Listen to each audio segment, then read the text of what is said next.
Assalom. Kitap o'qish munbiriga xush keldingiz.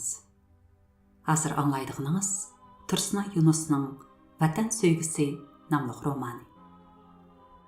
4-bab.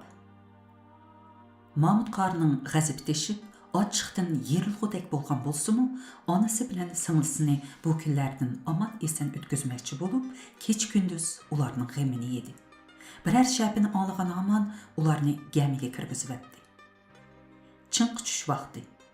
Bütün yeza jimjitlikqa cho'mgan. Havo tinjiq issiq edi. U hoylada shapaq to'pisi bilan o'zini yalpib o'ltiratdi. Birdilna tam to'pisida turgan bir to'p qushqash gurrat qilib uchib ketdi. U quloq selibida bir necha otning tuyoq ovozi borgan sir yiqilib kelishga boshladi. U darhol onasi bilan singlisini gamiga yo'shirib qo'yib, uxlagan bo'lib yetib oldi. O'ylaga haybi bilan kirgan bir necha qurolliq askar uningga qarab, "Tur o'rningdan!" deb buyruq qildi. U xo'shyoqmagandek o'rnidan to'limi asta turdi. "Onang bilan singling nada?" Oradan biri haybi bilan varqiradi. "Men onam bilan singlimni izlab kelsam, ular bu yer yo'qkan. Orlamagan yerim, so'rmagan odamlarim qolmadi. Biroq ularni topolmadim. Hozirgacha o'lik tirikligini bilmadim", dedi Mahmud Qari yig'lagan bo'lib. "Kimingni aldayman deysa, ularning nerligini bilmay qolamding. Rostingni ayt." "Xudo haqqi, men bar yo'qi 2 eg'iz uy, bir eg'il, ishonmasanglar aqtirib yiqinglar. Kunlarim shularni izlash bilan o'tyotdi."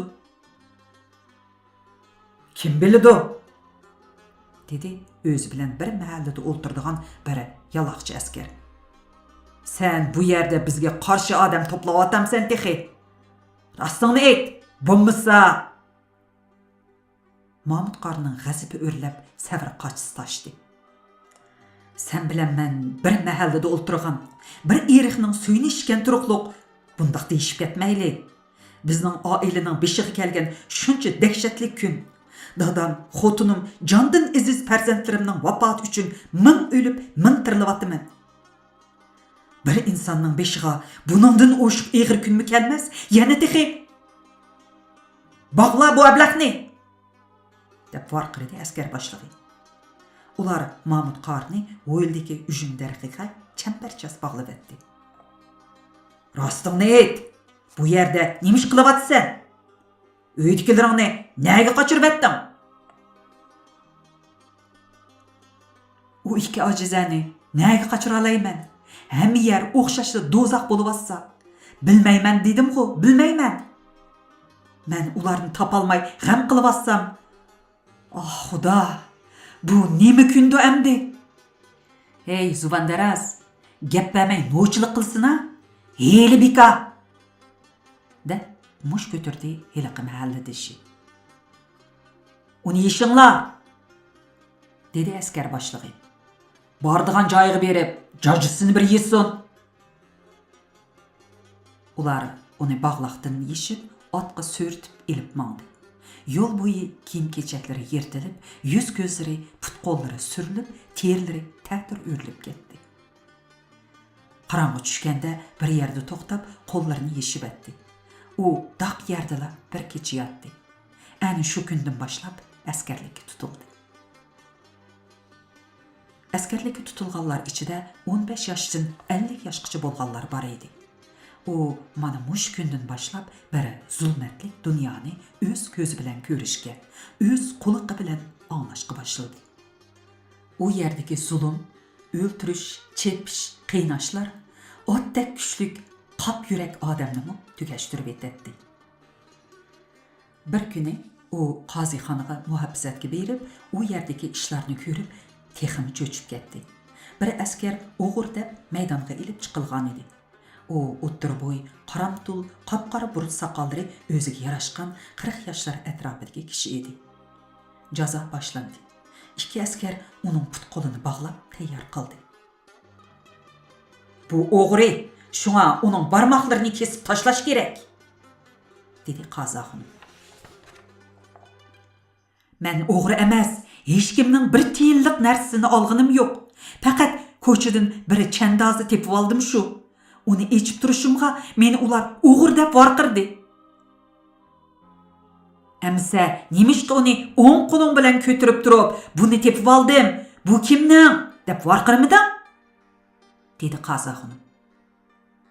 Varqıraşqımı ülgürmüdüm Qaza xonum.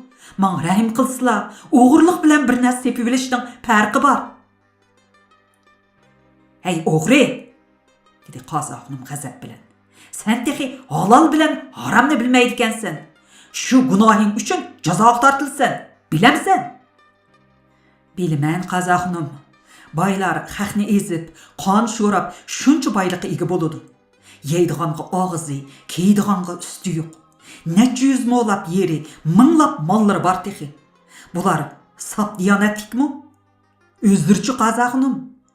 Er talaq qilib atgan qanchalik qiz cho'kallarni oqlab beraman deb yotqanlarga kirdilar. Har kuni chandozlariga qanchalik pul kirib turdi. Tehi ha desa, shu boylarning, puldorlarning so'zini qildilar. Acaba sizlar pak diyonatlikmi? Men shu chandozni ichibli boqqanga o'g'ri bo'lib qolamdim. Ur bu ablahning og'ziga deb voqidi Qaza xonum ochchig'i bilan titrab. Onun oppoq soqollari titrab, peshonasidan munchoq ter chiqib ketdi. Ikki askar kelib, o'g'rining og'ziga urib, qon qilib etdi. Biroq o'g'ri qo'rqib qolmadi. Sizlarning qo'llarida zakon tayiqi bor. Sizlar bugun meni uralaydilar. Hatto o'ltirib etishlari mumkin. Biroq u olamda so'roq bor. Buni o'ylashib qo'ysizlar. Qazning taqdi taq bo'lgan edi. Onun 5 barmog'ini uzib etinglar deb varqirdi xirqiraq ovozda. Ikki askar uning put qo'lini bog'lab, qo'lining beg'ishi ustidan zay sho'yni bilan bo'g'ib, so'l qo'lining 5 barmog'ini kesib tashladi. U shu hamon hushidan ketdi. Qon bulduqlab oqdi. Qo'lining kesilgan joyi varaqshib qaynab turgan moyga tiqildi. Mahmud qari bundaq dehshatlik jazolashni ko'rib, orqasiga uchib ketgil tas qoldi. Uning o'pkisi o'rilib, yig'isi bo'g'isiga kaplashib qoldi. Bu yovuzlikqa qarab, ichi echishib ketdi. Qaza xonim u bichorning barmoqini shahar darvozasiga maqlab qo'yishga buyruq qildi. Qozixondan chiqqandan keyin bir kishi Mahmud qariga ahvolni aytib berdi. Bu ishmi bir boyga yon besish sababidan bo'lgan, dedi u kishi nihoyat past ovozda so'zlab. Qosim to'gining bir yaqinining yeri hozir jazoga tortilgan kishining 5 mo yeri bilan tutash ekan. U 5 mo yerni Qosim to'gining yaqiniga berishga unamabdi ekan. Shuning bilan uning oldiga mongan bo'lib, chandozni yerga tashlab qo'yib, u kishi ingishib qo'liga ilishig'ila, "Voy o'g'ri, o'g'rini tutinglar" deb varqirabdi. Ish mana shundoq. Bechoraga bek ugal bo'ldi, dedi ichingan holda. Bir kuni Mahmud qari yana qozixonga tartib saqlashga bordi. U kuni mundaq ish bo'ldi. Shu yesiga bir er bilan bir ayolni zina qilishdi deb qozixonga yalab kelishgan edi. Erni naq maydondala 41 darri urib jazoladi. Yalang'och badanga tegayotgan darrining zarbisi bilan erning dumbisi titilib, butun yeri qonga bo'yaldi. Bichora dastlabda varqirab, keyin injiqlab, oxirida jimib ketdi. Buni ko'rgan boshqalarning chiroyi tatirib, yuzlari lipildab titrab ketishdi. Bichora ayolni bo'lsa, yog'och ko'shakka solab, ko'cha aylantirib sazoyi qildi. Kishilar uningga shapoq, tuxum tosh otdi, to'pi chashdi. Bichora ayol bu olamda do'zax azobini yetguchi tortdi. Bir kuni Alvan yasoq yig'adigan biri Mahmud qariga uning onasi bilan singlisining salomat turayotganligini, biroq Mahmud qaridan ansirab, ko'zlaridan yosh qurmayotganligini aytib keldi. Mahmud qarining yugurib berib ularni ko'rgisi, quchoqlashib, rosa yig'lig'isi kelsimi, unda qila olmadi. U bu yerda bo'lib atgan jazo, o'lim va har xil azoblar tufayli ochiqdan to'lg'inatdi. Bu ifloslardan intiqom olishga qasam qiladi. Biroq sabr toqat qilmasa bo'lmaydiganligini texim obdan biladi. Bir kuni zapas askarlari qurollarını gazarmada qo'yib, otlarını minib daryo bo'yiga mashq qilish ketgan edi. Askarlikka majburiy tutilgan, bu yerdagi zulmga chidamagan bir yosh askar qurol ichidan 5 atar miltiqni ilib, "Mushundaq esil qurollar qo'limizda bo'lgan bo'lsa, bu zolimlarning va ularning yaloqchilarining adabini bermasmidik?"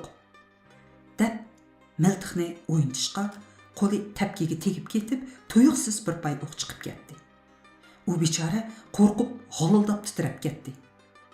O'q ovozini anglagan ikki askar yugurib kirishiga u ko'zni yumibla ikkisini etibatida chabdastlik bilan jangalga qochdi. Orqadan yugurib kirgan bir top askar uni qechiyotgan yerdan tutib keldi. Ondan ostiga ko'tak qo'yib, ikki putini tizining ostidan kaltaklab, ustixonlarini chul-chul qilaverdi. Pochqining ustixonlari go'shini teshib chiqdi. U hushidan ketganda to'g'roq tuviga so'rab opirib, tirik ko'miverdi. Mahmud qarlarning orasida ashu yigitga o'xshash jigarlik, qisos ilishni ko'ngliga pukkan yigitlarmi bor edi. Lekin ishni har qaysisi o'z oldiga qilishi mumkin emas. Unda qilish o'zini o'limga tutib berish bilan barobar ekanligini tushunadi. Mahmud qari bilan yaqin o'tadigan Saim Fugan degan kishi bo'lib, u askarlarga bosh bo'ladi. Bir kuni Mahmud qariga mundaq dedi: "Bular bizni askarlik tutib olib, Turpandan bu yerga kelguncha nurg'un urushga qatnashdik. Men bilan birga yo'lga chiqqanlarning bir qismining jasadi cho'l jazirlarda qoldi. Urushda meyib bo'lgan, put-qo'li yoki ko'zdan ayrilganlarmi qog'i quzg'unga yem bo'ldi. Fuka, vaqt kelganda bizning jasadimizmi hamon cho'lda qoldi degina. Men bu guylardan qechib qutulishni o'ylab qoldim. Manga 3 kunda bir qitim charlash navbati keladi. Shu chaqda ikkimiz birga borayli-da 2 kun mansaqla boshqa yurtga kirib ketimiz", dedi. "Qandoq qochimiz? Tutilib qolsak beshimiz ketadi", dedi Mahmud qari ansirab. "Ishni o'zim to'g'rilayman." "Qandoq to'g'rilayla? Charlashga chiqqanda askarni o'ltirib yetib qochimiz." "Ish undoq oson emas-ku. Ular 2, biz 2, biriga bir degan so'z. Qo'rqib otamsan ya?" "Yo'q, Saim Fugan, men qo'rqmayman. Uning ustiga bu guylardan qisos ilishim kerak. Bular dadam, xotinim, 2 bolamni o'ltirib, mol-mulkimizni bulab, texi uyimizga o't qo'yib etdi. Bularni o'ylasam, hozirla ular bilan ilishqim bor. Biroq onam bilan singlimni o'ylayman. Yana kelib biz qechib ketsak, qolganlar qanday qiladi? Ular qolgan begunohlarni qirib tashlaydi deysizlar." "Deganing rost, Fuka. Biroq bu yurtda bizga oromchilik yo'q endi. Shunga ketmay bo'lmaydi." "Tushunmadim, aka. Nega ketimiz? Erkashtamdan o'tib ketsaklar, biz erkin odam. Shundoq emasmi?" dedi Saim Mahmud qariga sinchilab qarab. "Dadam uchun bu yo'l qo'g'illiqning yo'ldagi edi. Rahmatlik doim shu yo'l bilan u tarafga o'tib turadi. Sodisini bitkizibla yenib keladi. Biroq biz nimaga ikkilinsan yana? Yo'q, biz o'tib ketarmiz. Urug' tuqqanlar qanday qiladi? Ularni akitimiz desak, bu ish bek qiyin to'xtaydi. Bo'libmi ayollar? Bu bir bosh qitinchiligi degina." "Aka", dedi Mahmud qari. "Mening onam, singlim men qarashliq. Ularni tashlab ketolmayman." "Qani, bir amalni qilarmiz", dedi Saim Fugan. Ikkilan shu gaplarni deyishib, gamiga qaytishdi. Biroq Mahmud qari kechicha zotli uxlay olmadi. U har kuni jafoliq ishlasimi, shuncha chidog'siz ishlarni ko'rib tursimi, biroq qechishning ishida zotli bir o'yga kela olmadi. "Fukan", dedi bir kuni Saim Fugan. "Biz bugundan boshlab yuk to'shiydiganlarga qo'shilib, birimiz birga boraylik. Sening onang bilan singlingni, yana boshqalarning eng yaqinlarini akilib, mushu yerdagi bir oilalik qirg'iz chorbichining uyiga yo'shirib qo'yaylik. U yer bir jilg'a, odam ko'p emas. Ular qirg'izning uyida jon saqlab tursin. vaqtni keyniga survatmayli, dedi. Shu kundan boshlab Mahmud qarining yuragi yo'g'inadi. Chunki uning ko'nglida bir orzu. Bu ifloslardan o'ch elish, qarindoshlarning intiqomini elish o'ti uningga kuch beryotdi. Bir kuni Qosim To'ga mushu yerdagi tungan askarlarga sovg'at chiqqan edi. Ular charlashga ketganda Soyim Fugan bilan Mahmud qari uning xizmatida bo'ldi. Qosim To'ga xuddi cho'ng ish qilayotgandek ularning oldida kerilib ketgan edi. U o'stan bo'yida aroqni bo'lishiga ichib qolmagan muqanda yana aroq buyurdi.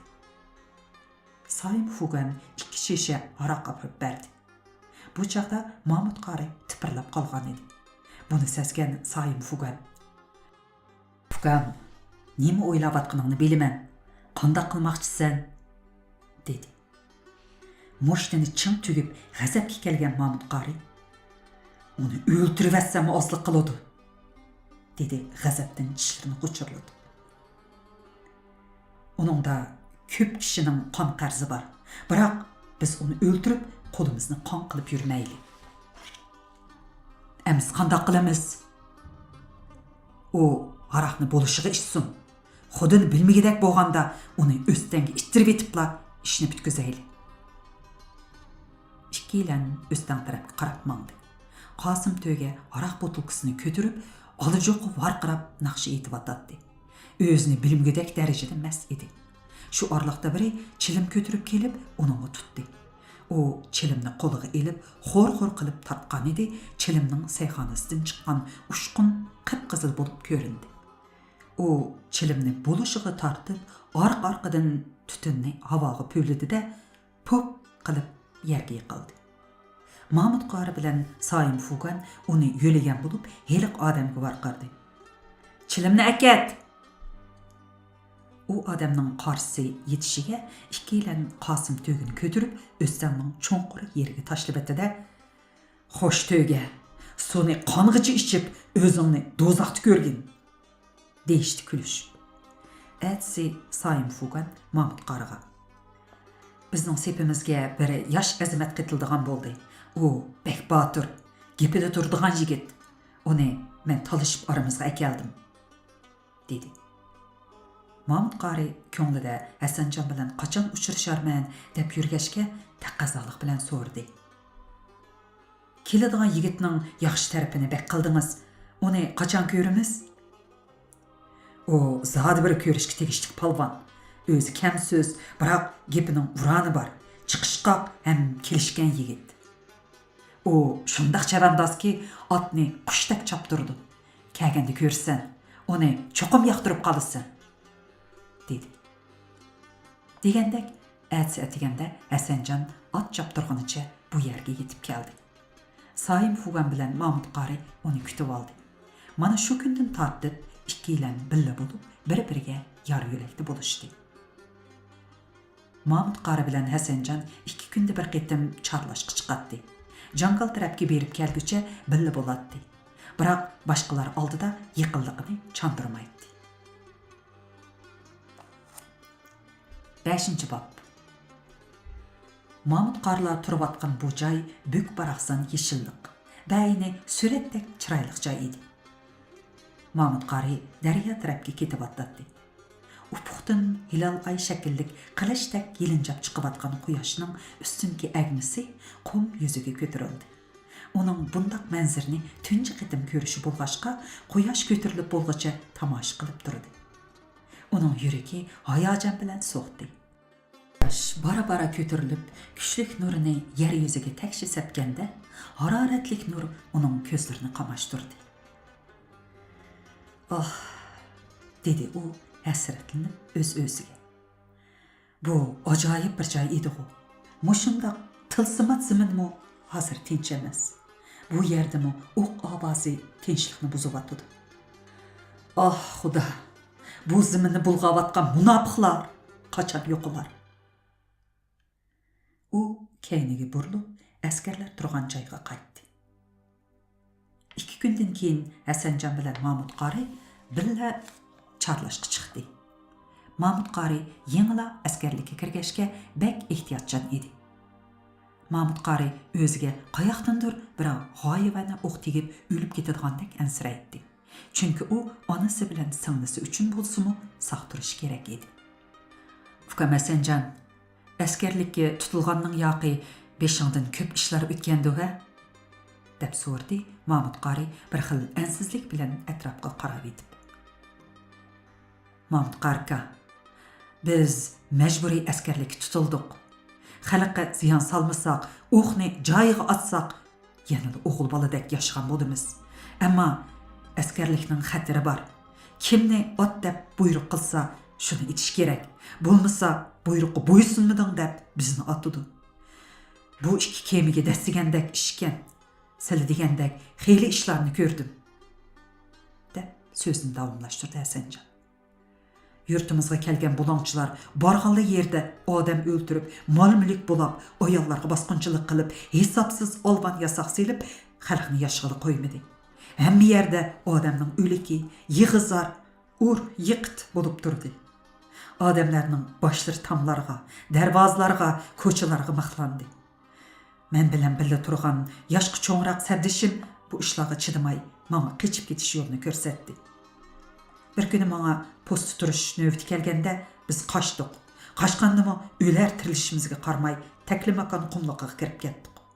Yerib ketgachga kichkina bir iqinning bo'yiga kelib, rost qong'icha suv ichib uxlab qoldik. Tut otning kishnishi va ot to'yiqining ovozidan cho'chib uyg'onib, ko'zimizni uflab qarab bo'g'icha bir otliq tungan askar bizga qurolini tanglab, "Sen qo'shqullar, keyninga yenish!" dedi. Biz o'tin kaskili mangandik, yo'ldan ezib qoldik, dedik. Biroq u bizni otning oldiga selib yugurtib mangdi. Allohazal 2 soat mangandan keyin u kichik tarat qilmoqchi bo'lib, otdan tushib, bizga tutqizib qo'yib, miltiqini mo'rsiga ortib, o'rtirib segil turdi. Yenimdagi sabdishim ko'p ish ko'rgan, egiz, qovul odam edi. U menga ko'z ishorat qilib qo'yibla, etilib borgan paytda tungan askarni keyindan quchoqlab ko'tarib oldi. Askar varqirg'ingacha puti yerga tegmay tipirlab ketdi. U menga "Chaqqan bo'l, otning org'amchisini akal" dedi. Men chapdastlik bilan otning org'amchisini akilib, uning qo'lini champarchas qilib bog'lab yerga yotqizdim-da, "Bu ablahni o'ltirib etaylik" dedi. U "Biz bu haq qilgan ishni qilsak bo'lmaydi" dedi. "Nemishqa bo'lmaydi ekan? Biz intiqom olaylik" dedim ochiq bilan. "Buni mushundoq tashlab qo'yaylik." "Yo'q" deb varqirdim jonjaklim bilan. "Umu azobning ta'min tetsin." Men ochig'imga payilmay, yo'g'on bir tal bodra bilan uning yo'tisiga kuchab urdim. Uning bir uni osmonda, bir uni yerda qoldi.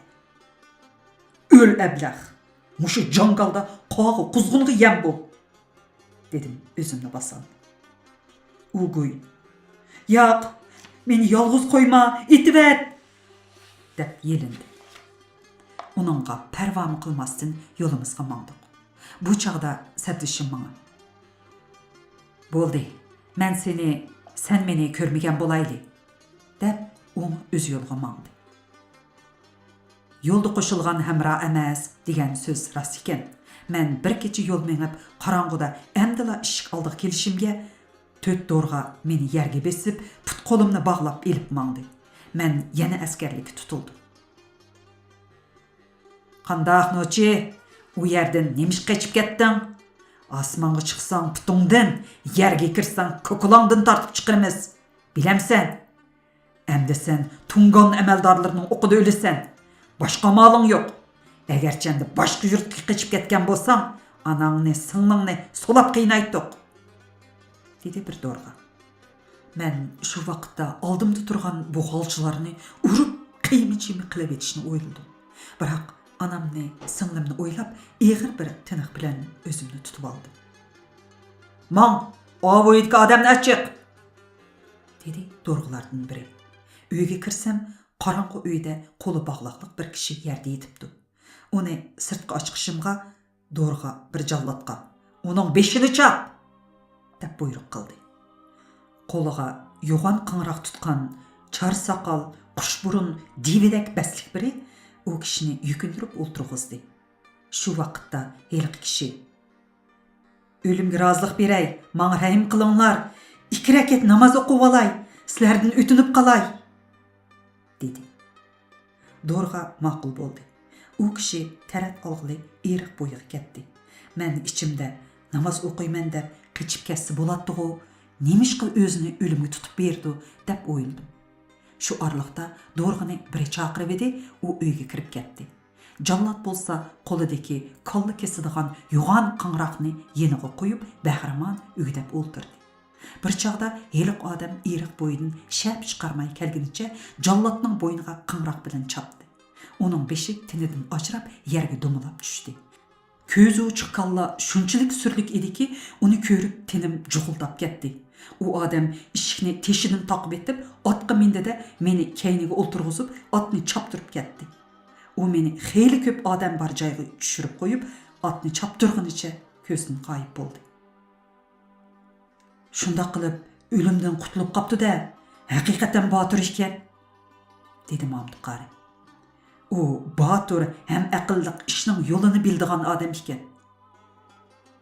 "Şunda qılıp, sen o yerde qaldyň." "Ha, men natunish adamlar arasida hep turgandan keyin sepilni qoğdaş etirtiga tutulup qaldım. Bu yerde at köndürüş, yeni askerlerini məşq qıldırış, komandallık iştabını qoğdaş, uçtum tut vaqalarga taqabul turuş ve bir taraf qilish işlerini qılıdı ekenmiz. Ular maňa bir at berip, bir neçe gün məşq qıldırdı. Her nim degen bilen kiçigimden at beqip, at menip çoň boğaşqa maharatni asalda egelledi. At çaptırıp, qargı etiş, çivik çepiş, başını töven qılıp, çik turuş, yürüp ketip etip, atqı sekrep çıkış, qargı etiş maharatlarini ögendim. Bir ay bolay degende, hemmenin aldıda turduğan mergen bolup qaldım. Bir güni mergenlerini yığıp musabıqıga saldı. Musabıqı meydanıga adam boyu egizlikte qatırğı qozu qıqılıp, onun üstüge su doldurulgan çini koyup nişan qılındı. Kısımlardan Xanzu, Tungan, Uyghur, Mongol bolup 200dek mergen qatnaşdı. Her birimizge 5 pay oq berildi. Musabıqı başlandı. Musabıqıda oqni nişanqa tekkizişden başqa, yana çaptırıp ketip atqan atның tezliki, oq itilip bolgandan keyin zaturni tartib, meshakni chiqirib etib, qayta oq qaçılashqa ketgan vaqt hesaplanatdi.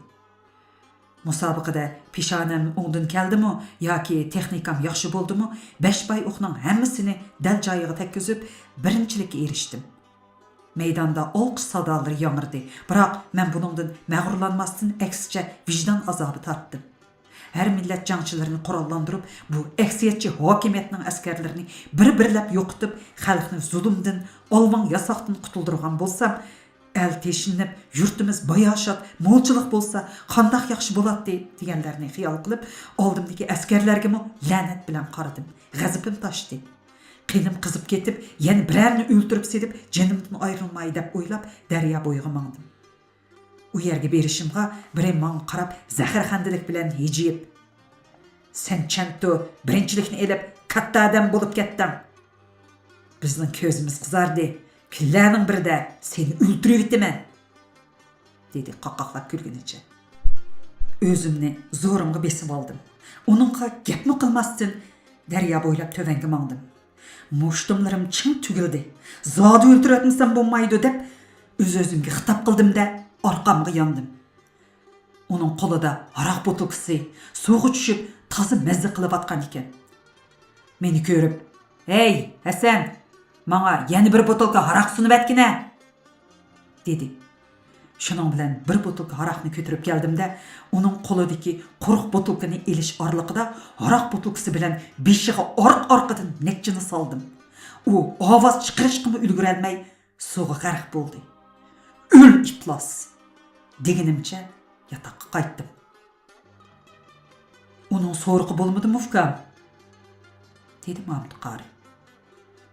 "Ätsi o itlasning teni tövenki eqini qırğaqqa çıqıp qapdy. Hemmeýlan onu arak içip ölüpdi" deyişdi. O yerden qeçişimga pursat çıkmadymy? O yerning intizamy bek qattiq edi. Askerlerden azraq severlik ötülse, uruş, bağlaş, esiş, aptapqı qaqlaş, yalaňaşlap, muzdy yatquzuş degende her xil ten jazasy beriletdi. ba'zida qechib ketmoqchi bo'lgan yoki qochqonlarni darhol etib o'ldiratdi. Mahalla do'qmishlarida, yo'l eg'izlarida charlash punktlari bor edi. Bir qitim 60 dak Uyg'ur askari Hindistonga ketish uchun qechibdi. Bu chaqda marganlarni ularni qo'qlashga chiqardi. Ularning qatorida men bor edim. Qochqonlarmi qurollangan bo'lg'achqa bizga qartib o'q chiqardi. Men ularning qechib ketishini xohlaydim. Biroq qarab tursam bo'lmaydi-da. Shunga qalaymaqonchilikdan foydalanib, askarlarning bir nechasini yer tishlatdim. Oxir ulardan 20 dak odam saq qechib ketdi. 10 dak odam o'q yeb o'lib ketdi. 30 dak odamni saq tutib, otqa so'rtib akilib, qator o'ltirg'izib chepib tashildi. Ularning kallasi tam darvoz daraxtlarga maqlandi. Shahar ichida nega qarsa odam kallasi avamni qo'rqinch vahim qopladi. Ularga "Ya bu yerda kun yo'q, qechib ketay" desa texi. Shunga uydan sirtqa chiqolmay, qanday qilib jon saqlashni bilolmay, buruq turmi bo'lib, och zerin yashidi aka. Deganlaring rost uka, dedi Mahmud qari. Zulm odamni qora ko'ngil qilib etamdikin deyman. Mana sen, men cho'ng bo'lib bir odam tugul biror pashig'im azor bermagan edik. Mana bugun odam o'ltirishga majbur bo'lyapmiz. Sen uni o'ltirmasang, u kelib seni o'ltirdi ekan. Shu emasmi aka? Ota-onalar bek qiynaldi. Ular bolalarimizni askarlikka bermaymiz deb pul mollarini uguylag'i berdi. Biroq ular molni, pulni elib, ularni o'ltirib etib, o'xshashla bolalarni askarlikka tutib mangdi. Qalaymaqonchilikda o'lganlar o'lib, tirik qolganlar bu olamda do'zaxni ko'rib atadi. Shu g'olchilar, boylar bo'lsa, mana mushundaq fursatdan foydalanib, xalqning qini, jini hisobiga boy bo'lib, mol-mulk to'plab atadi. Bichora onam bilan singlim mening yo'limga qarab ko'z teshlay dedi. Ulardanmi bek men ansirab turibdiman. Bugun at ichida ash tarafga o'tib ularni ko'rib kelaymikin deyman. Shundaq qilib uka, ularni bir kun bo'lsa-mu xotirjam qilsang bek yaxshi bo'ladi. Sizlar-chi aka? Men sanga o'xshash, singlim bilan onamning g'imida ularmi to'li yo'limga qarab ko'z teshildi bo'lg'ay. Ikkilan otliq qaytmoqda. Kun texchili kuchlik nurini zaminga sepib, taklimakan qumlig'ini ko'ydirmoqda. Zamin ko'ymoqda. Ikkilanning yuragi siqilib, o't otash bo'lib ko'ymoqda edi. Qurg'oq to'prigida kelib turadigan havo, yap-yeshil ko'kirib turgan to'g'roq, qip-qizil gullari bilan o't yolqinlarini asıltib, taklimakanni bezab turadigan yulg'un ko'chatlari va yovi o't cho'plarini qilin bir qavat chang to'zon qoplagan edi. Ikkilan o'z xiyollari bilan jimib ketdi. Shu topda yuraklari hijron o'tlarida o'rtinib, cho'nqir tortishadi. Otlarimi ularning dardlariga yetganda ig'ir pushqurib mangmoqda edi. 6-bob. Mahmud qari, Saim Fugan, Hasanjon uchaylan vaqt topsila qechishning planini tuzishdi. Ular oldi bilan bu yerdagi molchilardan birarni qo'lga keltirib, yo'l boshlig'ich qilish. Qaysi yo'l yaqin va bexatar bo'lsa, shu yo'ldan o'tib ketishni planlashdi. Uchimizdan boshqa hech kim uqmasin, dedi Saim Fugan. Bu bosh ketadigan ish. Onun üstüge bu iş aşkarlanıp qalsa, özümüzni, uydagilarimizni qutuldirmoqda yo'q, bizning jasadimiz mi çölde qalıdı. Oldi bilan molchi qirg'izning to'merini tutib baqay. Bu bek to'g'ri gap bo'ldi, dedi Hasanjon Saim Fuganning so'zini quvvatlab. O'tganda o'z ko'zim bilan ko'rdim. Hindiston tarafga mong'ollarni tutib elib, bir-birlab chepib tashildi. Bu o'ynashadigan ish emas. Shunga uchimizmi tuzunbek deylik. Aramizdan kim ishni chandırıp qo'ysa yoki boshqalarga aytsa, biz avval shuni o'ltirib etimiz. Uchaylan bir-biriga qo'l berishib, cho'qim maxfiyatlikni saqlaymiz, deb qasam qilishdi. Hasanjon yemek-ichmak akilish fursatidan foydalanib, jo'tqa berib onasi bilan yuz ko'rishdi. Ana, jinim ana, deb özünü anasının bağrıga attı Hasancan yığılap durup. Erkiş turup sizin halımızın haberi alalmadım. Sizni yalğız taşlap gitip kaldım. Qandarak turuvatsız, sınlımçu, kızımçu. Balam, canım balam. Mana men bir obdan turmamdı men. Dedi ana onun köңlünü yasap. Senin beşin aman bolsıla, men hatırcan bolumen. Herkes undaq demegin. Maqul mu? Kızın Reyhan bana hemrah. O seni pek sevindi. Hasancan ananın yaşlıq gözlerine qaradı. Ana ağ romalının ucu bilen yaşlarını sürtüp oğluğa həvəs bilen baktı ve xiyalğa battı. Oğlum küçtün görü acayip qametli yigit bolup ketipdi. Tinç zaman bolgan bolsa onu herkes yenimden ayırmagan bolar edim. Amal qancha. Oğlumның zəbərdəst çağları bu qalaymaqançılıq uruş ot içinde ütüp ketip atdı. Ana, nemi oylavatsız? Balam, sizlerden başka nemimi oylaydım. Sana həvisim kelip atdı. Xudayım seni öz panahida saxlasın.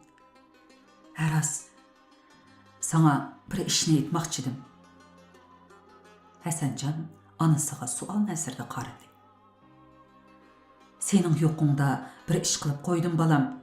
Seni xafa bolmusun davatdı mən. Şuna ana, nemi işdi o?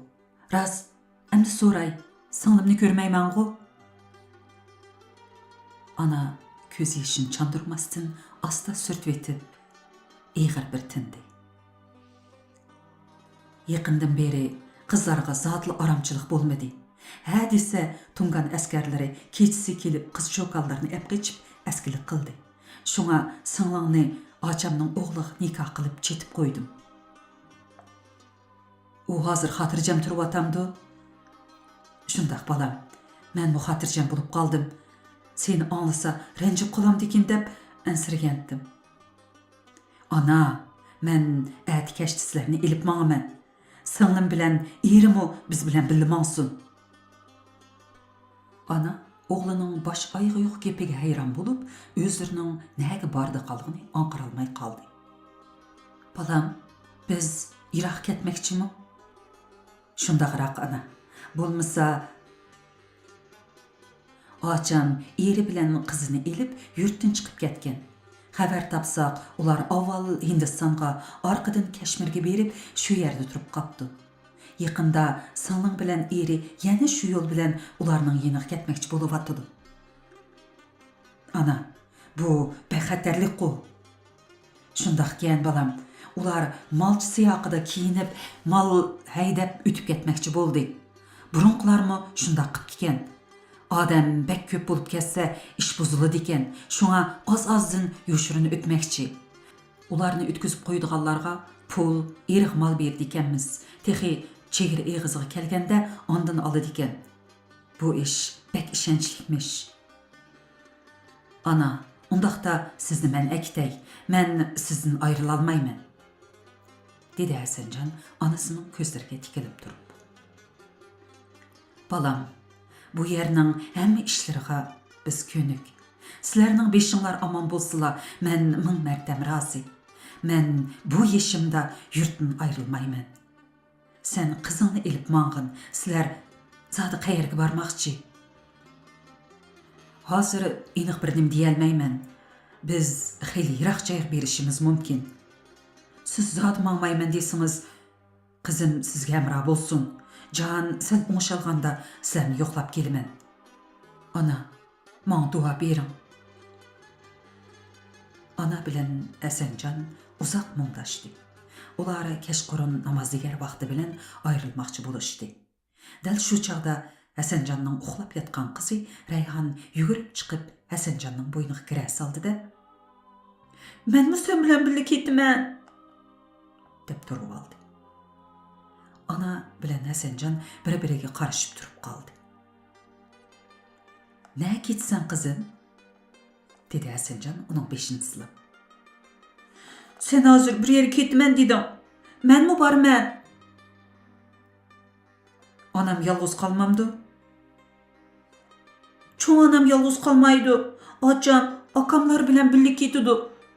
Men senin balan tursam, maqul degine da. Dep Reyhan yığını saldı. Hasancan nem deyishni bilolmay qoldi. U tog'dagi malchi bilan birga turganda, malchi qizi bilan ikkilanni nikohlab qo'ygan edi. Qizi Reyhan tug'ilib 2 yoshga kirganda xotini o'lib ketdi. Shuningdan beri Reyhanni Hasanjanning onasi beqib o'stirgan edi. Qizini akasi onasi qanday qilar? Reyhan yig'ilgan peti Hasanjanga chin eslab oldi. Hasanjan qizini bir haza bezlab, ondan onasining oldiga keldi. Ana o'g'lining peshonasiga suyib, uni bag'riga bosdi-da, duoga qo'l ko'tardi. Hasanjan onaning oldida tizilib o'ltirib, duoga qo'l ko'tardi. Keremlik Allah, mushu bir tal o'g'limning tenini salomat qilg'aysin. O'zi yetmoqchi bo'lgan yerga tinch omon yetkazgaysin. Amin. Deb ona o'g'lini o'rnidan turg'izib, uni yana bir qitim quchoqladi. Ona bola ikkilarning tanlari titradi, yuragi gupildab so'kdi, yoshlari yomg'ir kabi to'kildi. Ayrilish har ikkilarni chidag'isiz azobga soldi. Ana, Xudoyim buyursa, seni ko'rgil kelaman. Allah niyatlaringga yetkazsin bolam. Sağ salamet ko'rishga nasib bo'lsin. Deb ana o'g'lini eshik oldigacha ustib chiqdi. Hasanjan qizi Reyhanni bag'riga besib, uning yumran qip-qizil mag'ziga, peshonasiga suyib, ondan yerga qo'ydi. Qizim, borgan yerimdan qaytib kelganda seni aktay. Qara, cho'ng onang yolg'iz qolmasin, bo'lamdi, dedi. Biroq qizi qat'iy bosh chayqab. Yo'q, men sen bilan birga ketaman. Seni bek siyg'inib ketadi ekanman. Bolalarning dadasi bor. Faqat mening dadam yo'q bo'lib qoldi ekan. deb yig'lab turib oldi. Ana to'xtamay yig'layotgan navrisini chin quchoqlab turib oldi. Hasanjan otqa minishiga cho'ng onasining qo'lidan yulqinib chiqqan Reyhan qo'lini sa'ning qanotidek kerib yo'lning o'ttirisida turib oldi. Ondan varqirab yig'lab, tepchaklab, onanimi, Hasanjannimi yig'iltibatdi. Qizining nolisiga chiday olmagan Hasanjan, "Ana, yolg'iz qollar, meni afu qilsizlar, qizimning holidan o'zim xabar olay" degunicha qizini oldiga elib, otni choptirib ketdi. Ana tuyuq ovozi yiroqlab, toki anglanmaganga qadar eshik oldida ko'z yeshiqib qarab turdi.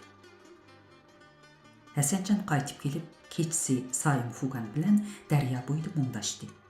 Atrof qop-qorong'u, hech narsani ko'rgili bo'lmaydi. Faqat daryoning shovqini bilan ancha-muncha itning qovoshlari anglanib turadi. Shunda qilib qizimni akeldim. Onam menga duo berdi, dedi u ko'z yoshini surtib turib. Singlim Hindiston orqali Kashmir tarafga mangadi ekan. Menmi ketsam, bechora onam yolg'iz qoldigan bo'ldi. Qanday qilamiz? Gohilar azizlaridan hayot ayriladi. Gohilar o'lib ayrildi ekan. Biz hayot ayrilishni qaror qildik. Bu yashash uchun ukam. Aman bo'lsang, onang bilan cho'qim ko'rishalaysan. Mening tilaydiganim shu, aka. İşler qandaq bo'lyapti? İşler joyida, dedi Sayim Fugan xushxo'ylik bilan. Bir kuni molchi qirg'izni izlab oq uyning oldiga kelishimga, uy ichidan bir qizning yig'isi anglandi. Kegiz eshikni qayirib uyga shundoq kirsam, ish chataq. Bizning molchi yigit qizga chiqilmoqchi bo'lib, ostiga besibotdi. Ochig'im nadin keldi, uni gadindan tutib turg'izdim-da, yuziga kelishtirib ikki shaplaq urib, "Ablah, bu nima qiliq, ha? Sening ochang, singling yo'qmi go'y? Non bergan odamga mushundoq javob bergan bormi? Gap qila", dedim. U oldimda lag'ildab titrab turib, Men tovuqlay, meni şeytan ozduruptu başliq. Siz men nima qil desiniz qilay, meni deb turishig'a qizning akisi uyga kirib keldi-da, hang-tang qoldi. Men bizning malchi yigitga qarab, "Qani, bu do'stimizdan apu so'ra, gunohingni tila, bo'lmasa ko'girligini ko'rsataman" dedim varqirab. Qirg'iz yigit singlisidan so'rab edi. "Hech ish yo'q. U odam menga eslagan edi, buni boshliq uni urdi" dedi. Shundoq bo'lsa-mu, uni qizning akisidan apu so'rashga buyurdim. "Men o'lay, gunohimdan kashkin. So'ning bilan o'ynashib, qo'pollik qilib qo'ydim. Bugun kashda qo'y ekilay, so'yib yegin" dedi. Mana shuningdan keyin qizning akisi meni bek cho'ng ko'rdigan bo'ldi. Shundoq qilib, shu kuni uning oq uyida mehmon bo'ldik. Men uningdan "Sen malay deb yurib, o taraflarga o'tib baqdingmi?" deb ko'chilab so'rdim. "Bu degani erkin yo'lg'u. Gahi shu taraflarga qo'yay deb boraman, gahi yonaman shu" dedi u parvozsizlab. "U yo'lni pishiq bilamsan? Bizning bir necha avuldosh qo'y baqqash shu yo'l bilan o'tib ketgan. U yo'lni ko'zimni tingib qo'ysam topalayman. Qandaq ag'ay, biror ishingiz bormidi?" deb so'rdi. Men "Yo'q, ish yo'q. Sen nimishqa ular bilan birga u yoqlarga ketmiding?" deb so'rdim. "Men tug'ilgandan beri mush yerda turg'ashqa, boshqa joyga berishdan qo'rqdim" dedi u. "Agar vazib chiqib qolsa, yo'l boshlab beramsan?" "Albatta. Siz nima desangiz shuni qilaman." "Rost gapingni qil. Agar meni aldayman desang, pay o'q, ovlunga o't qo'yib etaman" deb uni qo'rqitdim. U "Sadig'onga ketay, jonag'ay. Men hargiz unda qilmayman. Men xoinlarga bek o'sh. Agar kerak bo'lsa, mol jinimni ilib, chorvalarimni haydab, seni ashu joyda kutaman. Agar xotirjam bo'lolmasang, seni degan joyingga yetkazib qo'yaman" dedi. Mahmud qari Hasanjondan bu so'zlarni anglab, ham xo'shal bo'ldi, ham sal ansirab qoldi. "U qirg'iz ishonchli-ku, ha?" deb so'rdi u. "Har holda ehtiyotchan bo'lganga yetmaydi. Ishlarni yanama inchga o'rinlashtiramiz-ku. Biroq bu gap ikkinchi biraylarning qo'liga yetib qolmasin. Saim Fuganmo yaxshi odam. Peshonimiz o'ng kelib qolsa, ajib emas Mahmud qari." Shunda qilib, ular fursat kutmoqchi, vaqti kelsa bir kechidla bu yerdan ketmoqchi bo'ldi. Oradan xeyli kunlar o'tib ketdi. Mahmud qari onasi bilan 15 yoshli singlisini akeldi. Hasanjon 6 yoshli qizini qo'shib, ularni qirg'iz molchining uyiga o'rinlashtirib qo'ydi. Ularni sirtqa chiqmaslikka, bu uydagilar bilan to'liq paranglashib ketmaslikka, gap so'zga diqqat qilishga qayta topildi. Avgust oyi. Kuz kiray deb qolganiga qaramay, bu yerlar xuddi tunurda qizib, qumda tuxum qo'ysa pishqudek, cho'g'inda choy qo'ysa qaynog'idek bo'lib ketgan edi. Kichkidan mushu qumdoqlarda yalang oyoq minib o'rgangan bolalarmi bu issiqqa chiday olmadi. Hüp issiqda odamning nafsi qisilib, yuraklar ko'pmoqda edi. Tomuz osmonida biror parcha bulutmi yo'q. Qushlar oftobdan qochgan bolalardek o'g'illarga kirib ketishgan edi. Osmonda uchar qanot, yerda qurt qo'ng'izlarni ko'rinmaydi. Askarlar onadan tug'ma bo'lishga oz qolgan. Chip terlab ketgan badanlarini o'llungi bilan surtib, bu yerni do'zax deb tillashatdi. Bir kuni kötekdek semiz tungan boshliq Saim Fuganni chaqirib ayrim paranglashdi. U "Saim Fugan, siz obdan ishlavyapsiz. Buni ko'rib turibdimiz. Yaqinda yuqoridan bir necha boshliq xizmat tekshirib kelmoqchi. Toza yaxshi kutib olishga tayyorlik qilaylik. Ularga katta ziyofat berayli" dedi. "Qani ayting, nimalarni tayyorlaymiz?" dedi Saim Fugan. "Tekshirishga keladigan 5 kishi bo'lgan bilan ularni qo'g'dab 20 dak odam birga keladi. Kala, 10 qo'y, haraq, yana noz ne'matlar, uningdan boshqa usta oshpaz kerak. Boludu başlıq. Yuqurdan kelganlarga albatta yaxshi tayyorlik qilamiz-ku. Ular cho'ng boshliqning qo'l ostidagilar. Ularni obdan kutsak, bizga mukofot bor. Uning ustiga ularga biz yiqqan oq tangalarmi, seriq oltinlarmi kerak. Rostini aytganda, hamma odam shu pul uchun jon berib atmamdi. Menmi shu? Biroq tartgan japoyim qaraganda hech narsaga erisha olmaydiganda qilaman. Endi shunda bo'lsin. Ertadan boshlab jiddiy tayyorlik qiling. Xo'p, boshliq. Hammani deganingizdek qilaman. Sayım Fugan, Mahmud Qari, Hasanjon uchaylan jiddiy tayyorlikka tushib ketdi. Har kuni taraf-tarafga chepib ishlarni o'rinlashtirdi. Eng muhim tayyorlik kishilarni tashkillash, shu kuni kechasi yoki ertasi qolaylik payt tanlash edi. U kuni bir necha oshpaz bilan Mahmud Qari hunarini ko'rsatdi. Mahmud Qari non yiqish, samsa, go'shkirda go'shnonlarni pishirishga usta edi. U tonur beshidan tushmay ishlab ketdi. Mahmud Qarka, qo'rsaqda hunarlari jiqkan-a? Dedi Hasanjon hayron bo'lib. Shundoq Hasanjon, mening nemishqidir non yiqishga havasim bor desa, uydimi nonni o'zim yiqatdim. Samsalarni ajoyib o'xshitib pishiratdim. Mushunda qo'y go'shi, kola go'shi va yog'larni ko'rganda jinim rohatlanib ketadi. Shunga bugun o'z ixtiyorim emasla kuchab ketdim. Bir amal qilib, heliqi qirg'izning uyigimi ancha-muncha so'ngitib berayli. Albatta, tonurga olibmi qila olamdilar? Ha, heli pishqanda toza to'yg'ichi yeb bilib mag'durimizga kelili. O'zimizga boshqacharoq qilamiz. U guylaga dori-darmonni o'lgidek sepib etimiz. Ikkilan bir-biriga qarab maqsadli kulib qo'ydi. Mehmonlarni yaxshi kutib olish uchun o'stan bo'yi tarafdagi kangri joyga o'rin rastlandi. Dasturxonga non, meva-cheva, qo'g'in tavuzlar liq tizildi. Qo'y kalalar so'yilib, tonur kaopi, samsalar pishirildi. Tushda boshlangan ziyofat toki oqshomgacha davomlashdi. Ular qo'l-qo'liga, put-putiga tegmay yugurib yurib, mehmonlarni rozi qildi. Kebab samsalarni qorimush bilan majun aralashtirib shundoq tamlik pishirishdiki, u oshqog'illa kebablarni yeb to'ymadi.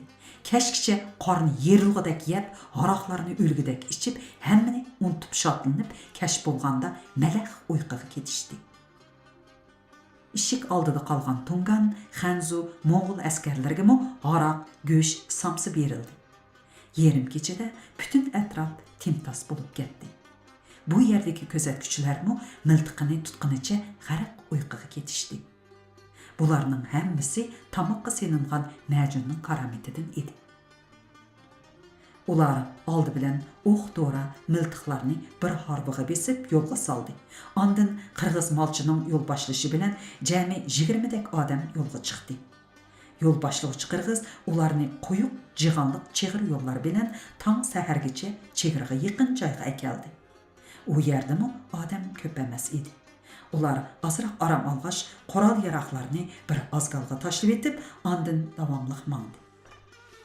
Hamma kishi nihoyat jiddiy, untinsiz ketib o'tdi. Sayım Fugan bilan Mahmud Qari birdan kayniga qaraydi. Chunki Hasanjon askarlar bor joyga o't qo'yib etib, ondan ularga yetishib olmoqchi bo'lgan edi. Namoz degar vaqti bilan ular o'stan bo'yida dam olib o'tirganda Hasanjon otliq yetib keldi. Uning chiroyiga ajoyib bir xushallik tepgan edi. U gama uylarning ishigini etib, o'q-to'ra kirsillarni to'kib, u yerni o't dengiziga aylantirib etdim. Ish qilib, u yerdan saq chiqadiganlar yo'q. Kelib etib orqamga qarayman. O't yolqini kechini kunduzdek yo'rtib etdi, dedi qattiq hayajonda. Botir yigit Husanovga, ilohim, ularning oshu sesiqtini kuyib, kulga aylangay. Xalq salgan zulmi uchun bu dunyoda do'zax o'tida ko'ygay, dedi Sayım Fugan Hasanjonni quchoqlab turib. Qurollarchi aka, ozgalga tashlab etdik. 7-bob. Tun nisbi. Hilal ay yer yüzüge süttek appak nurni sepken. Asmanda yulduzlar cimırlap turgan. Hava xili salqın bolğaşqa sap ve rahat bəxş idi. Sayım Fugan bilen Qırğız malçı jigit yol başlap mandı. Ayal hemmeylen ehtiyat bilen şerp çıkarmay ittik ketip atatdı. Etraf acayip timtas, cimcit, faqat ayak astadaki quruq otlarının gırıslıgan avazı anlıp duratdı. Korkunç ve endişe bilen ketip atkan bu bir top kişinin jüreki egiz salatdı. Alsıraydı. Ular askerlerinin özlerini qoğlap gelip tutubilişidin, urup yardar qilishidin emas, belki rahimsizlerce öldürüş endişisinden yürek zadı idi. Toxtаңla, dedi yol başlıqçı Qırğız yigit. Avazыңlar çıkmışsın, yütelmәңla, çüşkürmәңla. Tötbəştin bulup, oldurup demeylanla. Mən Sayım Fugan bilen yolunu görüp geley. İkkilen yetlep algan atını minip yürüp ketdi. Bu yerde kalganlar tınık çıkırıştan korkup çöp üstüde ündünsiz olturuştu. Xuddi hayatlık birdini to'xtab qolgandek etraf Gülistan jimjitlikqa cho'mgan. Sekund shundaq tasdi o'tmoqda. Ikkilarning yo'liga taqqazalik bilan talmirmoqda edi. Alahazal yarim soatdan keyin ikkilan hozirab umidab yetib keldi. Ulardagi bir xil ümidsizlik kishilarni cho'chitib etdi. Yo'lda nurg'un askarlari bor ekan. Çazı qurup yol eğizini saqlab etipdi. Şuna yana bir yol bilen mağdıgan bolduq, dedi Qırğız yigit. Mahmud qari Sayım Fuganның quluqiga. Başqa iş yo'qdi ha? dedi guman bilen. Yo'q, biz billa hamma ahvolni ko'rdik. Endi yana bir yo'lga tavakkul qilmay ilojimiz yo'q. Yo'l davomlashdi. Hasanjon 6 yaşlı kızı Reyhan'ni yudib algan edi. Uları tikenlik, ciğanlık ve büyük ormanlıklar arasında naiti təslikdə ketib atatdı. Hiç kim çoğraq tinişqini cüret qılalmaydı. Bir çağda yulğunluq bilen toğraqlıq arasında fasıl tam hasıl qılgan körümsüz dün köründü. Qırğız yigit, azırak hayrat qılaylı, muşu döndün össəkla dərya boyuğu barımız, bırak yol xili bar, tezrek mansaq bolatdı, dedi. Bizning kelishimizni kemichi bilamdi, deb so'rdi Hasanjon. Biladi, u yaxshi odam, menga va'da bergan, toki biz kagichi saqlamoqchi bo'lgan. Ilohim, degining kelsin yigit. Qo'rqmang Hasanjon. O adam nait ishonchlik, o mendan mal aladı. Bu qitim men uningga mushu ish uchun 5 qo'yib berdim. Undaq yaxshi, tuqqanlar, sal tezroq mangayli, dedi Hasanjon kishilarni oldirtib. Ular birdinla g'ayratga kelib, manzilga tezroq yetish uchun yugurib degidek minishdi. Chunki tong yorishga oz qolgan, yana 2 soatlik yo'l bosadigan ish edi. Ayallar aldırap mağallıqdan hasıraydı. Demi yetişmeydi. Erler bolsa dolusidagi tağar xurjullarını birden üstün qılıp texmo ildam menişqi aldıraydı. Vahimlik, qorqunuşluq, yürekni sıqıdığan bu kecha ahir ayaqlaşdı. Ular sübhi bilen tang manzilga yetib kelishdi. Degandek daryo levida bir kemichi ularni kutib turatdi. Ular kemiga chiqib u qatqa o'tib olsalar ish oson bo'ladi. Shunga hammanglarning chehrida umiddan paydo bo'lgan shodlik g'ilpa aks etib qoldi. Oldi bilan Sayım Fugan kemiga chiqdi. Ondan erlar ayollarni va bolalarni bir-birlab kemiga chiqarib bo'lib, orqadan o'zlari chiqdi. Biroq jiddiylik texi besilmagan yuraklar yanada ansiz soqatdi. Kemining har bir chayqilishimi ularni yurak oldi qiladi. İşten çataq chiqsalar, ularning tugashgini shu edi. Mana bu eng oxirgi fursat, hayot mamatliq jang edi. Agar kema o'rilib ketsa, suvga g'arq bo'ladi. Agar dushmanga tutilib qolsa, o'q zarbasida bu dunyodan ketadi. Biroq hayotliq, yashash orzusi ularni jon tikishga majburlamoqda edi. Ahvol ana shundoq. yurtdagi qirg'inchilik, zulm dastidan qattiq vahimaga tushgan, bo'riga uchragan, qo'zidek urkib ketgan son sanoqsiz kishilar jon qayg'usida taraf-tarafga ketishga majbur bo'lgan edi. Ba'zilar o'nkirlarga yoshirinsa, ba'zilari cho'llardan o'rin olgan edi. Yana ba'zilari uzoq safarlarga otlanib, herish, charchash, ochliq, ussizlik dastidan jasdi cho'l jazirlarda qolgan edi. Egisiz qolgan xalqning uy makon, mol dunyolari talon-taroj qilinib, hayotimi oxirlashdi. Qisqasi, qattiq zulmga chidamagan xalq jon qayg'usida taraf-tarafga pitirab ketmoqda edi. Ularga har doim xavf-xatar hamroh edi. Kema qirg'oqqa yiqilishi bilan kishilarning chehrida xushalliq, xotirjamlik aks etdi. Xuddi barliq azob-uqubat, zulm sistemidan biroqla qutulgandek yuraklari joyiga tushdi. Gerçi yuz ko'zlari, kiyim-kechaklarini to'pa bosgan, oyoqlari loy-patqoq bo'lsa-mu, ruhi ko'tarangi edi. Oxir kema chayqilib qarshi qirg'oqda to'xtadi. Ular bir-birlab kemadan tushib, 200 qadamcha mong'andan keyin horg'in tenini aram oldirish uchun yerga o'ltirishdi. Ana shu chaqda Mahmud qarining onasi: "Balam, biz qaysi yurtga keldik?" deb so'radi gumansirab. "Ana, biz Sovet ittifoqi chegarasiga kirdik." "Heliqi Lenin, Stalin degan boshliqi bor davlatmi? Demak, bu bizning yurtimiz emaskanda." "Ana, yurtimiz orqada qoldi. Bu yerda bizni endi boylar, bulonchilar, qonxo'r askarlar bo'za qilmaydi." Ana o'g'liga shundoq ochiq bilan qarab etib: "Biz boshqa davlatga qochib chiqdik degan. Voy ahmaq. Vijdonini ichib ketganlar.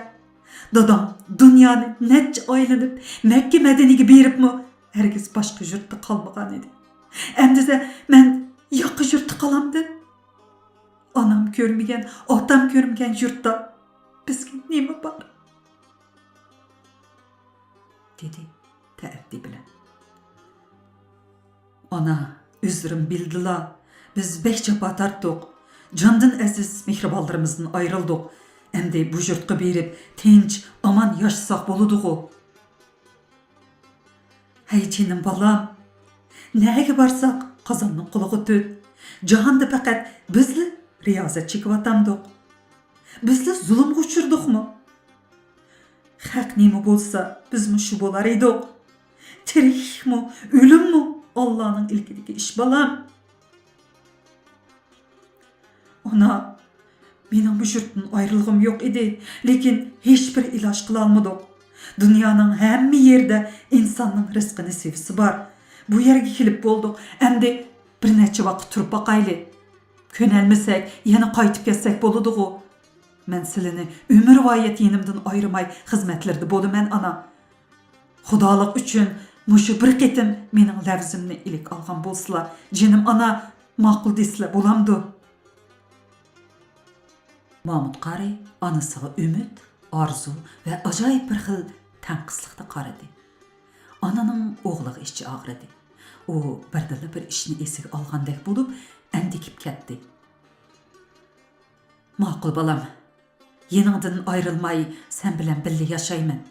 Jinim balam, yo'lanchukim, boqquchim balam," deb Mahmud qarini quchoqlab qo'liga shivirladi. "Ana, nim dedilar?" "Balam, paxtliq kanjarim kemida qopdi. Yoqi yurtqa quruq qo'l chiqqan bilan japoda qolamiz. Kanjarimning ichida xeyli yillar yetgudak dunyo dapini bor edi. Men kaynimga yenib shuni eklab olay," dedi shivirlab turib. "Jinim ana, xo'sh bo'lib ketay. Jon tanda bo'lsa pulni toparmiz. Kaynlarga yanmislar. Biror pishganlik uchrab qolmayli. Zot unmislar, men boray, bulamdi." "Bo'ldi balam, kim ko'rinib turmamdi. Uncha malni tashlab ketsak bo'lmaydi. Ansirmagan.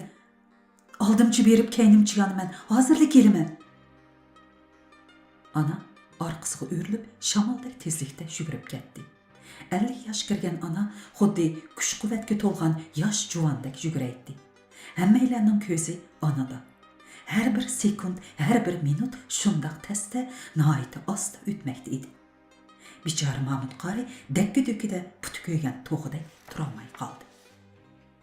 U onaning bu yoqqa qarab yugurganligini ko'rdi-da, chiroyi yomg'irdan keyingi quyosh nurdek porladi. Onaning qo'lidagi qarpoqliq kanjar to'xtamay pulanglaydi. Hammalarning xo'shligi chiroyiga tepdi. Onaning yugurishlariga masligi kelib qarashdi. To'satdan quloqni yarg'udak pang qilgan o'q ovozi bilan tang ona ketayotgan yerdan qonqib ko'tarilib yerga paxtada yengil tushdi. Ona degan ovoz kuchlik aks sada qaytirib yer jahonni larzaga soldi. Daryoning u tarafida 3 otliq charloqchi ko'rindi. Mahmud qari onasining yeniga qarab yugurmoqchi bo'lib edi, bir necha yildan yugurib kelib, uni ching tutib oldi. Birdinla osmonni bulut qoplab, yomg'ir sharqirab yig'ib o'tib ketdi. Ularning kiyimlari cho'p so'sma, ko'z yoshlari bilan yomg'ir suvi qo'shilib ketdi. Birozdan keyin onani ko'tarib Mahmud qari keldi. Onaning oppoq misqal dak ro'moli oq cho'chinchi ko'ngligi qonga bo'yalgan edi.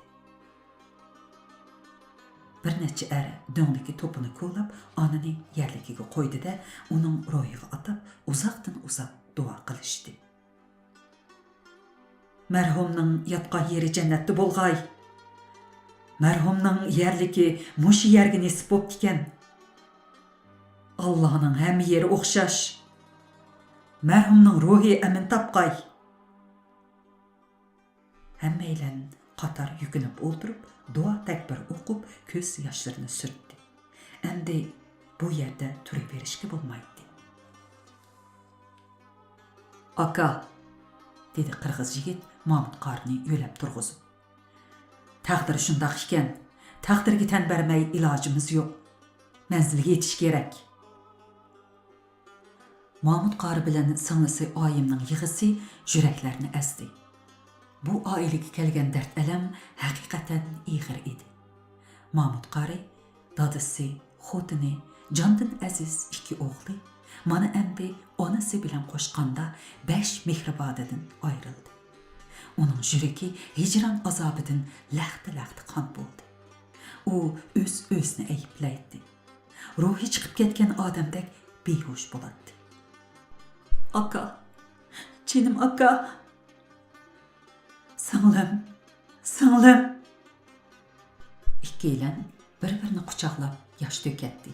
Ko'z yoshlari to'xtamaydi. Qanday qilamiz? Qazoga rizo debdikan, sabr qilayli.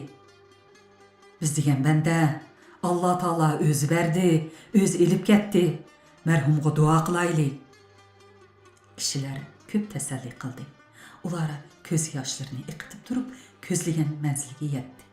Erkesh tamdan o'tib, Sovet ittifoqi zaminiga qadam qo'ydi. Bu bechoralar qo'rqish, titrash, gumonsirash bilan jonni qo'liga elib, kishining yurtiga kelgan edi. Ulardagi jiddiychilik, ansizlik, ochliq, herish charchash amdilikda ularni biroqlar yerga yiqitgan edi. Ular udul kelgan yerga tashlanib, yerni selincha, osmonni yepinchi qilib uyquga ketishdi. Soyning teshidek yotgan bu odamlar shuncha bahramon, shuncha tatliq uxlayotdi. Qaysidir biri tushakab kulsa, yana qaysidir biri chiroyini burishtirib, unsiz yig'laydi. Tong saharda bas-basda sayragan qushlarning ovozimi bularni uyg'otolmadi. Bir chaqda ular unlik varqirgan ovozdan undarab turib ketishdi. Oldida bo'ylari egiz, oq siyriq, ko'k ko'z, harbiycha kiyingan bir necha odam turardi. Ular bir nimalarni dedi. Ulardan gap so'rdi, biroq ular harbiylarning bir ig'i so'zini uqolmadi. Harbiylar qaytib ketib, birer soatdan keyin pakar doğuloq kelgan beshida bodam do'ppa, uchisida oq ko'nglak, qora tambal, putida kalash kiygan birini boshlab keldi. Sizlar nereden keldinglar? Nima odam? deb so'rdi u kishi. Biz Janubiy Shinjongdan qochib keldik. yurtimizda urush, qalaymaqanchilik bo'lib ketdi, deyishdi ular. O kishi ularning gapini harbiylarga ulug' tarjima qilib berdi. Sizlar nima kasb qilasizlar? Aramizda tikkuchi, mo'zduz, tumoqchi, oshpaz, novvoy, chorvachi, dehqon bor. U kishi bir anketga ularning ism va ahvollarini to'ldirib bo'lib, tushdan keyin keladiganligini aytib, boshqalar bilan qaytib ketishdi. Tushdan keyin bir mashinada bolka, süt, non akilib berib, at ko'rishayli deb yana qaytib ketishdi. Atsa deganda yana shular kelib, "Nega berishni xohlaysizlar? Ixtiyoriy tizim qoldiringlar", dedi. "Anjonga borsak", deyishdi bir nechaylar. "Men xotinim bilan Qirg'izistonga boray", dedi qirg'iz yigit. Qolganlar birdek, "Qayerga borsak mayli, mumkin bo'lsa biz tilini o'qiydigan musulmonlar bor joyga borsak, buningdan boshqa talabimiz yo'q", deyishdi. Ular yana bir kun saqildi. Atsi har bir kishining ismi chaqirilib, bormoqchi bo'lgan joylarga elib mengildi. Ular mengish oldida qayt-qayt quchoqlashib, yig'lashib, bir-biriga tinch amonlik, xotirjamlik tilashib xo'shlashdi. Mahmud qari, singlisi Oyim, Hasanjon va qizi Rayhon qatorliq 10 kishi Sir daryosi bo'yiga mangdi.